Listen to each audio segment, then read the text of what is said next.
Bienvenidos nuevamente a este espacio llamado Ágora Surcolombiana. En esta oportunidad nos acompaña el doctor José María Serna de la Garza. Él es doctor en Gobierno por la Universidad de Essex en Inglaterra, es licenciado y doctor en Derecho por la Universidad Nacional Autónoma de México, UNAM, y actualmente es investigador del Instituto de Investigaciones Jurídicas de la UNAM. Doctor, bienvenido. Gracias por la invitación. Bueno, en esta oportunidad vamos a estar dialogando con el doctor José María con ocasión de la realización del 10º Coloquio Surcolombiano que hemos venido realizando constantemente acá en la universidad, y este año el eje central son los 100 años de la Constitución de Querétaro. En 1917 nace un nuevo proyecto constitucional en México que irradia el ámbito constitucional de Latinoamérica y del mundo. ¿Qué nos puede comentar, doctor, de la Constitución de Querétaro? Bien, bueno, lo primero que podría yo decir es que es una constitución que tiene grandes méritos. Podemos criticarla, podemos ver más tarde aspectos negativos en cuanto al desarrollo que ha tenido en las últimas décadas, pero hay que reconocer lo positivo que ha tenido. Y lo positivo que ha tenido pues se puede medir en función de la estabilidad y la paz política y social que le ha dado al país en estos 100 años. Digo, no quiere decir que no ha habido conflictos fuertes en algunas ocasiones, pero es una constitución que le dio estabilidad, que permitió un desarrollo económico y político, que permitió cierta distribución de la riqueza, particularmente con el tema agrario. Y es una constitución que se ha venido adaptando a las necesidades del país. Obviamente México no es el mismo que el de 1917. Ha habido un cambio, yo diría incluso radical, en cuanto a las estructuras sociales, económicas, las características, la composición de la población, y la Constitución se ha venido adaptando. A veces se critica mucho, yo mismo critico el cambio constitucional acelerado que ha habido, pero el cambio no está mal per se, ¿no? Las constituciones tienen que ir cambiando pues, porque las necesidades sociales van cambiando, ¿no? Las sociedades no son las mismas cuando se crea un proyecto constitucional a medida, y más que ya estamos cumpliendo 100 años. Pero aquí viene otra pregunta. ¿Qué pasaba por los 1917, 16, 15 para que se llegase a pensar, bueno, necesitamos cambiar la Constitución? Porque esto de cambiar las constituciones viene a ser como muy de los abogados, de los gobernantes, que muchas veces piensan que si vamos a cambiar una constitución es porque pretendemos cambiar el Estado. Y bien, usted, profesor de constitucional general o teoría constitucional, como lo llamaremos acá, ve uno que técnicamente cuando se cambia un proyecto constitucional viene a tener razones de una construcción social o de la modificación de algunos criterios sociales en los que uno dice, bueno, lo más importante que tenemos que arrancar acá es cambiar la Constitución. ¿Cuáles eran esos antecedentes o cuáles fueron esos antecedentes para modificar la Constitución? Para poder llegar hoy a hablar y decir, mire, cambiamos completamente y tenemos Constitución, trasladándonos a 1917. Sí. Bueno, ¿qué ocurría en 1917? Lo que acababa de ocurrir es lo que llamamos la Revolución Mexicana. ¿Qué fue la Revolución Mexicana? La Revolución Mexicana fue una explosión, una insurrección generalizada que ocurrió en México, primero a raíz de una demanda política. Había habido una elección presidencial en 1910, que fue una elección amañada, fraudulenta. Ahí compitieron el general Porfirio Díaz, que había sido presidente por 30 años en reelecciones sucesivas, contra Francisco Madero. Francisco Madero encabezando la postura democratizadora, antirreeleccionista. Bueno, resulta que fraudulentamente gana Porfirio Díaz y el candidato opositor, Francisco Madero, convoca a una insurrección generalizada en contra del fraude electoral. Claro, esa demanda política termina por convertirse en una demanda social, porque quien se levanta en armas son las masas campesinas desposeídas y explotadas, ¿no? Los trabajadores, sobre todo campesinos y también del sector industrial, sobre todo del minero, ¿no? México es un país esencialmente minero y más que lo era en aquella época. Entonces, a raíz de esa movilización social y política, surge la idea de convocar a un Congreso Constituyente para reformar, así se dijo, la Constitución anterior. La Constitución anterior era la de 1857. Así se formuló y así se articuló. En realidad, la Constitución del 17 es una nueva Constitución. ¿no? Que sí tiene mucho de la Constitución anterior, pero que tiene elementos muy nuevos. Los principales son los que tenían que ver con las demandas sociales de los campesinos y de los trabajadores. Que hoy conocemos como derechos económicos, sociales y culturales. Así es. Los DESC. Así es. Que iniciaron en el caso de México como los derechos agrarios, derecho a la tierra y derechos laborales mínimos incorporados en el texto de la Constitución. Claro, espacialmente y teóricamente aparece la Constitución primero de Querétaro, después aparece la bolchevique y después aparece Weimar, que son los tres hitos constitucionales en materia de otorgamiento de prerrogativas, libertades o derechos a cada uno de los ciudadanos. Sin embargo, de todas esas vienen vigentes solo Querétaro. Desde 1917 acá, bien como ya no lo mencionó, se ha modificado. ¿Qué tanto se ha modificado? Viene a ser la pregunta. ¿Tenemos todavía esa original del 17 o ya hemos ido perdiendo algún norte? ¿El Estado como se concibió en el 17 es todavía ahora el mismo Estado mexicano? Ha cambiado mucho la Constitución. Digo, eso se puede medir, por un lado, cuantitativamente, lo decía en la exposición hace rato, si originalmente la Constitución no tenía 20,000 palabras, hoy tiene cerca de 60,000 o más de 60,000 en realidad, ¿no? Entonces, cuantitativamente ha sido mucho el cambio. Cualitativamente, yo creo que si se despertara de su tumba algún constituyente del 17 y viera lo que es ahora la Constitución, no la reconocería. Digo, el cambio ha sido fundamental en el tema que usted quiera, desde la cuestión agraria hasta la cuestión electoral. El artículo 41, por ejemplo, de la Constitución es el que se refiere al tema electoral. Originalmente en la Constitución era un solo párrafo y ahora es el artículo más extenso de toda la Constitución. Ese artículo es más o menos del tamaño de la Constitución de los Estados Unidos de América, para dar un índice del tamaño, ¿no? Entonces, sí ha habido cambios muy importantes y ha ido adquiriendo la Constitución un carácter reglamentario. Es decir, hay muchas normas, hay muchos artículos que son extensísimos, que por sí solos parecen verdaderos códigos de la materia respectiva.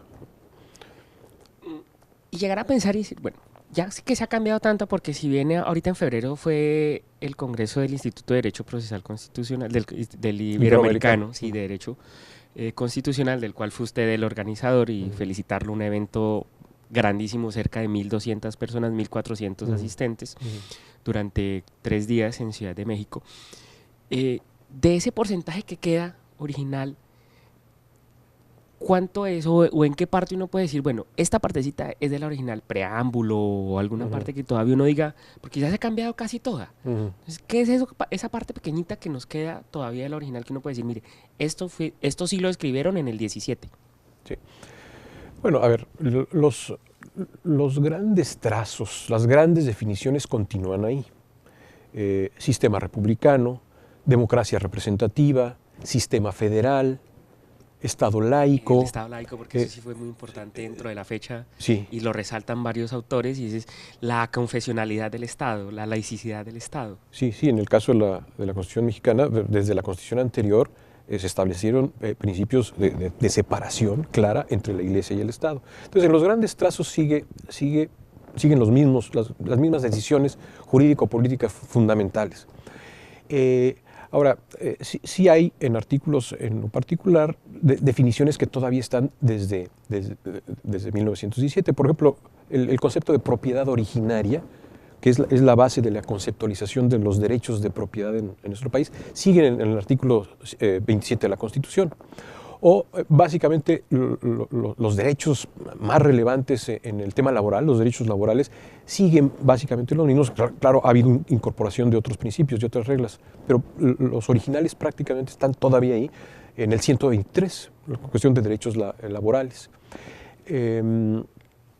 Sí se conserva el principio del Estado laico en el artículo 130, si bien restricciones que había muy importantes en relación con la actuación de la Iglesia, de las iglesias en la vida social y política del país se han flexibilizado, o sea, ya no es tan restrictiva como era antes, ¿no? Pero aún así hay un artículo 130 constitucional que establece una separación clara entre iglesias y Estado y todavía hay ciertas restricciones, ¿no? Entonces, digamos, esos son los artículos que yo diría permanecen y siguen dándole una identidad propia a nuestra Constitución. Bueno, por ahora dejemos acá un momentico, vamos a una pausa y retornamos en un momento para seguir hablando de la Constitución de Querétaro y hablar algo también de México.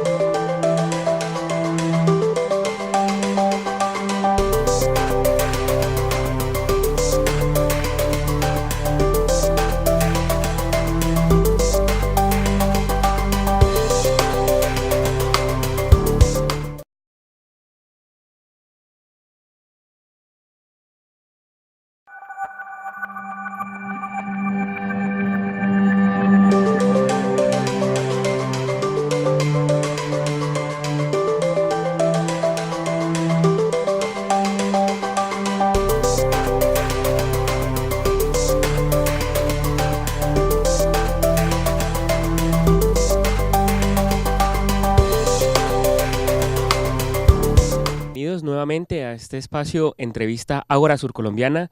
Hoy en esta oportunidad con el doctor José María Serna de la Garza, un invitado al 10º Coloquio Surcolombiano de Derecho Constitucional que se está desarrollando con ocasión de los 100 años de la Constitución. ¿Qué más que el doctor José María Serna, que viene del Instituto de Investigaciones Jurídicas de la UNAM, para que dialoguemos sobre el contexto de la Constitución de Querétaro? Bueno, hemos venido hablando, ya se cambió el proyecto del 56, pasamos al proyecto del 17 y después del 17 ya ha venido modificando en gran parte y se ha venido aumentando. Aquí la pregunta es, si se ha modificado tanto, ¿por qué no pensar en una nueva constitución? ¿Por qué no decir, bueno, hagamos una nueva donde recojamos todo eso, saquemos de pronto lo que ya no sirve, esas reglamentaciones tan excesivas que usted nos comentaba ahora y tengamos un nuevo proyecto constitucional? ¿No sería eso, o ese debate no se ha dado? Sí se ha dado, se da de manera intermitente, ¿no? En ciertos periodos se ha debatido más, ha tenido más fuerza esa propuesta. Y está otra propuesta, que es la de reordenar y consolidar, se ha dicho, el texto constitucional, que básicamente es hacer una revisión técnica de la Constitución, sistematizarla, porque ha habido tanta reforma que se ha ido perdiendo sistemática dentro del universo de normas constitucionales, y complementar esa reordenación con sacar de la Constitución todo lo que sea de carácter reglamentario. Todo lo que parezca un código, no sé, de elecciones o como si fuera un código de telecomunicaciones o un código laboral, todo eso sacarlo de la Constitución y crear una categoría de leyes que ahora no existen, que son leyes de desarrollo constitucional, que tendrían... estatutarias. Estatutarias, que son de carácter infraconstitucional, pero supralegal, ¿no? Entonces, y tienen un requisito, una forma de ser expedidas de manera distinta. Bueno, pues algo así es lo que se ha propuesto. Bueno, entonces están las dos propuestas. Sin embargo, ninguna de las dos ha tenido gran eco en la sociedad. Ahora que se acaba de crear la nueva Constitución de la Ciudad de México, como que está cobrando impulso la idea de una nueva Constitución, pero algunas personas, al ver la experiencia de la Ciudad de México, dicen, bueno, ¿qué ocurriría si convocáramos una asamblea constituyente? ¿Qué tipo de constitución saldría de esa experiencia? Y se dice, bueno, no sería que en una nueva constitución podríamos tener una nueva constitución todavía más abultada, con más normas y con una explosión de derechos tanto vinculados con las libertades clásicas como con los derechos económicos, sociales y culturales, como que hay cierta reticencia de parte de la sociedad de decir, sí, vamos a una asamblea constituyente con una nueva constitución y a ver qué sale de ahí, como que hay desconfianza, yo veo, tanto de parte de los académicos, los juristas, como de parte de los políticos y de la sociedad que participa, ¿no? Entonces, yo en este momento veo complicado el tema de una nueva constitución, no veo como las condiciones para que se convoque a una asamblea constituyente y tampoco veo las condiciones para que se reordene el texto constitucional. ¿Qué es lo que veo? Lo que veo es que vamos a seguir por la ruta por la que hemos andado en las últimas décadas, es seguir reformando, que consiste en seguir reformando el texto constitucional, a ver hasta dónde y a ver hasta qué extensión. Bueno, ahora a juicio mío sería, uno diría, bueno, la Constitución del 19, lo que significa para Latinoamérica, lo que significa para el derecho constitucional y más aún debe significar eso para los mexicanos. Una Constitución con ocasión de una revolución, se gana, se crea un proyecto constitucional. Llegar a pensar que cambiar esa Constitución del 19, 17. Perdón, del 17, modificaría algunas cosas, de pronto ese sentimiento patrio, de ese sentimiento nacional que se tiene en México, de esa cultura propia que ustedes son orgullosos de sí mismos, de sus cosas, nomás en su bandera que tengan en el escudo que es un águila sobre un nopal, comiéndose una serpiente, que eso fue cuando los dioses le dijeron al indígena para que fuera, y que viera algo supremamente maravilloso, y que cuando viera eso, que ahí hiciera una ciudad, y entonces él vio eso, y ahí fue que es donde se... ese discurso de ese sentimiento patrio, ¿no creo que podría ser ese temor frente al modificar esa figura o al modificar la Constitución del 17, la Constitución de Querétaro? ¿No podría llegarse a dar ese punto de decir que, bueno, la Constitución de Querétaro ya está en nosotros, ya la hemos materializado, así no se ha cambiado, pero somos orgullosos de nuestra Constitución de Querétaro? A ver, los especialistas en temas constitucionales, en política, la gente, digamos, la opinión pública enterada en México, creo que sí está muy consciente de qué está en la Constitución. Pero creo que esto no es generalizado en toda la sociedad. Ha habido encuestas de cultura constitucional, ¿no? Se le pregunta a la gente, ¿qué tanto conoce usted la Constitución? ¿Qué hay en la Constitución? Y el grueso de la población, la mayoría de la población, no sabe qué es lo que implica el tener una Constitución como la que tenemos. No conocen ni a fondo ni en superficie qué es lo que hay en la Constitución. Digo, es una realidad. Se han hecho encuestas y esos son los resultados. Entonces, en cuanto a la pregunta, a ver, ¿qué pasaría con una especie como de sentimiento constitucional? Bueno, ¿cuáles son los alcances de ese sentimiento si el grueso de la población no conoce la Constitución, ¿no?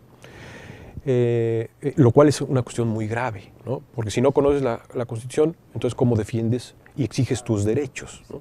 Entonces yo creo que estamos ante un problema más de fondo, y eso me lleva también a la cuestión, a ver, y en esas condiciones, ¿qué implicaría una asamblea constituyente? ¿Sería una asamblea constituyente que estaría conectada con la sociedad? ¿Cómo se conformaría? ¿Quiénes serían los constituyentes? ¿O sería una asamblea constituyente de élites políticas, ¿no? En las condiciones nacionales, pues es muy probable que sería lo segundo, ¿no? De una constitución de élites, y a ver qué es lo que quieren llevar las élites a la Constitución. Eso es otro de los, digamos, de los riesgos de una asamblea constituyente. ¿Qué de los grandes principios históricos que hoy están en la Constitución podrían salir en un ejercicio constituyente que llevara a una nueva Constitución? Saldría, por ejemplo, el principio del Estado laico, o saldrían el tema de los derechos laborales, y en una asamblea constituyente se pondrían en movimiento presiones y fuerzas muy poderosas para sacar o para quitar cierto tipo de principios. Para disminuir el rango de acción, el alcance que pueda tener esa protección o ese derecho, o como también puede ser el punto de crear unos nuevos, pero también viene desde la estirpe, o sea, viene de la génesis de quienes hacen parte, entonces quiénes van a crear esos derechos. Sí. Ese es el miedo. Bueno, doctor José María, ahora una pregunta ya un poco saliéndonos de este espacio, del coloquio, de la Constitución de Querétaro. ¿Cómo ve usted de pronto, si ha escuchado algo, la situación en Colombia en materia constitucional, con esta nueva venida de los acuerdos de paz de La Habana, su reglamentación?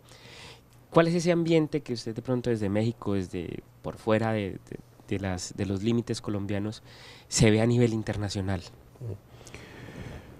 Bueno, yo lo que podría decir sin conocer a profundidad, porque no estoy adentro, ¿no?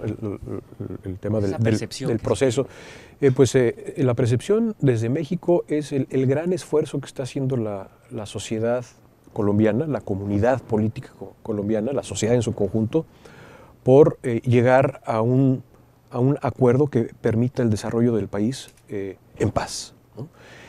Y se percibe que hay una división interna fuerte. Digo, lo vimos con el proceso de la consulta que se hizo al pueblo, con el referéndum, plebiscito, que bueno, desde fuera parecía que se iban a inclinar por el sí aceptar y finalmente se inclinaron por el no. Claro, habrá razones en la conciencia social de la mayoría de los colombianos que les llevó a tomar esa decisión. Pero bueno, lo importante es que se ve que a pesar de lo que ocurrió en el referéndum, se sigue haciendo el esfuerzo de encontrar una nueva fórmula. Y eso es lo importante. O sea, no que el referéndum hubiera terminado con el proceso, sino que fue una señal de reorientar el proceso de pacificación del país por otra ruta. Y eso es lo positivo. Y desde fuera, obviamente, se hacen los mejores votos para que esto suceda, en un esquema distinto al que se rechazó con el referéndum. No, perfecto, doctor José María Serna, de verdad agradecerle su participación, su disposición de venir, de trasladarse, de tener su vuelo, de pronto romper su dinámica normal y regalarnos unos días acá en Neiva, acá con la universidad, poder compartir, ya sea en este espacio audiovisual que es Ágora Surcolombiana, y también con nuestros estudiantes del pregrado y de los posgrados que están muy atentos de su presentación, quedaron muy